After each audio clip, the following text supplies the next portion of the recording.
World tour دیکھنے والے سبھی مہمانوں کو میری طرف سے السلام علیکم اور خوش آمدید۔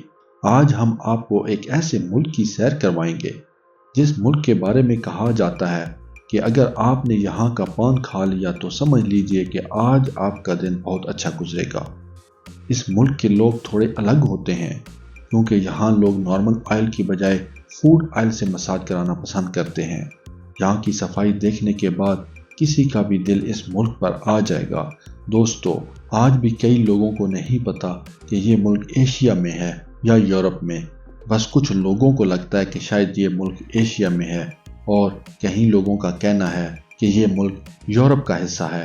تو دوستو، ہم آپ کو بتاتے ہیں کہ اس ملک کا 95% حصہ ایشیا جبکہ 5% حصہ یورپ میں شامل ہے۔ جی ہاں دوستو، ہم بات کر رہے ہیں آذربائیجان کی۔ ویڈیو میں آگے بڑھنے سے پہلے آپ لوگوں سے گزارش ہے کہ ہمارے چینل کو سبسکرائب کر دیں اور لائک کر دیں تاکہ ہماری ہر آئندہ آنے والی ویڈیو آپ کو بآسانی مل سکے۔ اس ملک کا official name republic of Azerbaijan ہے۔ اس ملک کا کل رقبہ 86,600 کلومیٹر ہے۔ یہ رقبے کے لحاظ سے دنیا میں 112ویں نمبر پر آتا ہے۔ اس کے ہمسایہ ممالک میں روس، بحیرہ کیسپین، ایران، ارمینیا اور جارجیا ہیں۔ آذربائیجان کی کل آبادی تقریباً 1 ملین ہے۔ آبادی کے لحاظ سے یہ دنیا میں 9ویں نمبر پر آتا ہے۔ یہاں کی 57% لوگ شہروں میں جبکہ 43% لوگ دیہاتوں میں رہتے ہیں۔ یہاں کی سرکاری زبان آذربائیجانی ہے، لیکن ساتھ ہی رشین زبان یہاں کی پاپولر بولی جانے والی زبان میں سے ایک ہے۔ یہاں پر 274 پاکستانی جبکہ 500 تقریباً انڈینز رہتے ہیں۔ آذربائیجان کا دارالحکومت باکو ہے۔ اگر ٹائم زون کی بات کی جائے تو یہ پاکستان سے 1 گھنٹے جبکہ انڈیا سے 1 گھنٹہ 30 منٹ آگے ہے۔ اس کا کالنگ کوڈ +994 ہے، یعنی کہ +994۔ اگر اس سرزمین کی تاریخ پر نظر ڈالی جائے تو یہ خطہ تاریخی طور پر قفقازی البانیوں کے نام سے جانا جاتا تھا۔ اس علاقے کو ایران بھی کہا جاتا ہے۔ 4 صدی قبل مسیح میں اسکندر اعظم کی آمد کے بعد یہاں دیگر ملحقہ علاقوں میں ایک مملکت قائم ہوئی۔ عرب عباسی خلیفہ نے ساسانیوں اور بازنطینیوں کو شکست دے کر قفقازی البانیہ کو فتح کر لیا۔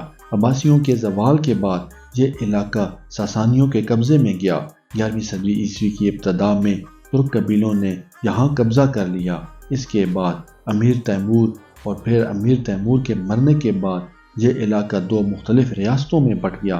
اس کے بعد یہ علاقہ شیر شاہوں کے پاس آیا جنہوں نے یہاں 18ویں صدی تک حکومت کی۔ دوستو، آپ کو بتاتے چلیں کہ 15ویں صدی عیسوی سے قبل آذربائیجان سنی مسلم اکثریت کا ملک تھا۔ 16ویں صدی عیسوی میں جب اسماعیل شاہ صفری نے اقتدار ہاتھ میں لیا تو اس نے ظلم کا وہ بازار گرم کیا کہ پھر یہاں زندہ وہی بچے گا جنہوں نے شیعہ مذہب قبول کیا۔ 1912 میں اس خطے پر روس نے قبضہ کر لیا۔ 70 سال تک روس کی غلامی میں رہنے کے بعد جب 1991 میں روس کو افغانستان سے شکست ہوئی تو اس کے بعد آذربائیجان کو آزادی کا سورج دیکھنے کو نصیب ہوا۔ اگر ملک کے معاشی حالات کی بات کی جائے تو ملک کی معاشی حالات خوشحال ہے۔ اس کا کل GDP $192 بلین ہے جو دنیا میں 79ویں نمبر پر آتا ہے۔ اس کی پر کیپٹل انکم $7,529 ہے جو دنیا میں 88ویں نمبر پر آتی ہے۔ آذربائیجان کے پاس آئل اور گیس موجود ہے جنہیں ایکسپورٹ کر کے یہ پیسے کما رہے ہیں۔ آذربائیجان کی گیس پورے یورپ میں استعمال کی جاتی ہے۔ اس کے ساتھ یہاں گولڈ کا بھی بہت بڑا کاروبار کیا جاتا ہے۔ کہتے ہیں کہ اگر آپ نے اس ملک کا گولڈ استعمال نہیں کیا تو کیا کیا؟ یہاں کے سونے کی کوالٹی سب سے زیادہ ٹاپ پر ہے۔ آذربائیجان کی سیاست ایک نیم صدارتی جمہوریہ کے فریم ورک میں ہوتی ہے جس میں آذربائیجان کا صدر ریاست کے سربراہ، آذربائیجان کا وزیر اعظم حکومت کے سربراہ کے طور پر ہوتا ہے۔ ایگزیکٹو پاور صدر اور حکومت استعمال کرتے ہیں۔ ان کی فوجی طاقت کی بات کی جائے تو ان کے پاس 65,000 فوجی، 49 جنگی جہاز، 920 ٹینک موجود ہیں۔ اگر بات کی جائے یہاں کے سیاحتی مقامات کی تو آذربائیجان کے دارالحکومت باکو یہاں کے سیاحتی مقامات میں سے ایک ہے۔ اس شہر کو بہت ہی خوبصورت بنایا گیا ہے۔ اس شہر میں آپ کو اٹلی کے شہر وینس والی فیلنگز آئیں گی کیونکہ اس شہر میں مین میڈ واٹر وے بنایا گیا ہے۔ اس واٹر کینال پر آپ کشتی میں بیٹھ کر اس شہر کی خوبصورتی سے لطف اندوز ہو سکتے ہیں۔ اس کے علاوہ یہ شہر صفائی میں بھی اپنی مثال آپ ہے۔ باکو شہر میں آپ خوبصورت ساحل کا نظارہ بھی کر سکتے ہیں۔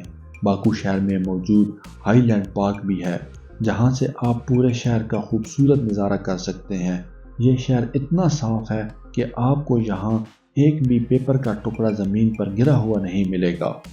اچری شہر باکو دا اولڈ سٹی پرانا شہر شیروان شاہوں کے تحت قرون وسطیٰ کا دارالحکومت ہے۔ آج یہ دارالحکومت کا تاریخی دل ہے اور میڈن ٹاور روایتی قالین بینکروں اور بارز اور ریسٹورنٹ کی کثرت کا گھر ہے۔ ماضی میں آنے والے تاجر اکثر اچیری شہر کو باکو کا ایکروپولس کہتے تھے۔ یہاں پر آپ کو بہت سی پرانی عمارتیں بھی دیکھنے کو ملتی ہیں۔ آپ باکو شہر آئیں تو ہائیڈر ایلییو سینٹر ضرور دیکھیے گا۔ یہ وہ جگہ ہے جب آپ یہاں آ کر آئی لو باکو والی جگہ پر تصویر لینا نہ بھولیے گا۔ اس کے علاوہ آذربائیجان میں بہت سے خوبصورت مقامات موجود ہیں۔ Azerbaijan carpet museum, flame tower, medium tower, national museum of history of Azerbaijan and Nizami street. Ganja Azerbaijan کا تیسرا سب سے بڑا شہر ہے، جس کی آبادی 3,35,060 ہے۔ شہر اپنے زیادہ تر وجود کے دوران ایک تاریخی اور ثقافتی مرکز رہا ہے۔ اگر بات کی جائے یہاں کے لوگوں کے رہن سہن کی، تو یہاں کروڈ آئل میں نہانا بہت پاپولر سمجھا جاتا ہے۔ یہاں کے لوگ کروڈ آئل سے نہاتے ہیں۔ ان کا ماننا ہے کہ اگر وہ کروڈ آئل سے نہائیں گے تو ان کی سکن کبھی خراب نہیں ہوگی اور وہ بہت سی بیماریوں سے بچے رہیں گے۔ آذربائیجان میں گھوڑوں کو ہیرو کی طرح دیکھا جاتا ہے۔ وہاں پر اس جانور کو بہت عزت دی جاتی ہے۔ گھوڑوں کی وجہ یہاں کے دیہاتی لوگ کھیتی باڑی کرتے ہیں۔ پہاڑی ایریا میں رہنے والے لوگ گھوڑوں کی مدد سے ہی ایک جگہ سے دوسری جگہ جاتے ہیں۔ سب سے اچھی بات یہ ہے کہ یہاں آپ کو بڑے شہروں سے لے کر چھوٹے شہروں تک گھوڑے نظر آئیں گے، جس سے لوگ یہاں کام کرتے ہیں۔ یہاں کی خواتین کی بات کی جائے تو یہاں کی خواتین انتہائی خوش مزاج ہوتی ہیں۔ یہاں کے بازاروں میں آپ خواتین کو مختلف شاپس پر سامان سیل کرتا ہوا دیکھیں گے۔ آذربائیجان میں کھانا ایران، ترکی اور بحیرہ روم کے علاقائی اثرات کو ملاتا ہے۔ پکوان گوشت پر مبنی ہوتے ہیں، خاص طور پر مٹن، جس کی ترکیبیں مختلف ذائقے دینے کے لیے نسلوں سے گزرتی ہیں۔ اگر آپ آذربائیجان کا دورہ کر رہے ہیں تو ان روایتی کھانوں میں سے کچھ ذائقہ دار کھانے ضرور کھائیں۔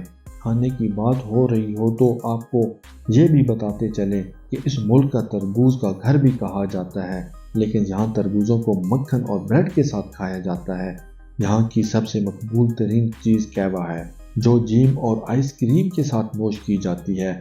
آذربائیجان کی قومی ڈش ڈولمائی یورپاک ہے۔ یہ ایک لذیذ کھانا ہے جو وائن کے پتوں پر مشتمل ہوتا ہے، جس میں کٹا ہوا گوشت، پیاز، چاول، نمک، کالی مرچ، مکھن اور تازی جڑی بوٹیاں ملا کر اس کو بنایا جاتا ہے۔ یہاں کے کباب اور حلوہ جات بھی بہت ہی مشہور ہیں۔ اب چلتے ہیں یہاں کے کھیلوں کی طرف۔ آذربائیجان کا قومی کھیل فری سٹائل ریسلنگ ہے۔ آذربائیجان میں فری سٹائل ریسلنگ قومی فخر کا باعث ہے۔ اس کے علاوہ یہاں والی بال، باسکٹ بال بھی ایک اہم کھیلوں میں شمار ہوتے ہیں۔ اگر ہم آذربائیجان کی فیوچر کی بات کریں تو آذربائیجان آنے والے دنوں میں سیاحوں کا مرکز رہے گا۔ اگر آپ لوگوں کو ہماری ویڈیو پسند آئی ہو تو ہمارے چینل کو سبسکرائب کر دیں اور لائک کر دیں، تاکہ ہماری ہر آئندہ آنے والی ویڈیو آپ تک بآسانی پہنچ سکے۔